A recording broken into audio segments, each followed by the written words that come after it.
పుట్టుకోమా పుట్టుకో పుట్టుకో పుట్టుకో గట్టిగా పుట్టుకో.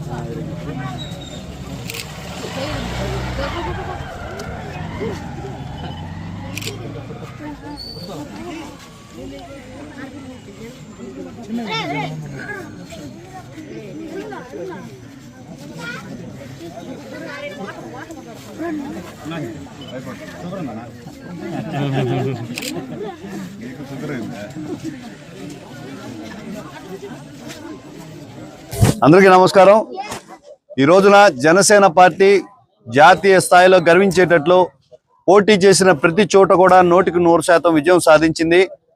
గడిచిన 5 సంవత్సరాల్లో అత్యధిక మెజారిటీ సాధించామన్న అహంకారంతో వైసీపీ ప్రజల్ని నానా కష్టాలు పెట్టింది, నానా ఇబ్బందులు పెట్టింది. కనీస మౌలిక వసతుల రూపకల్పనలో కూడా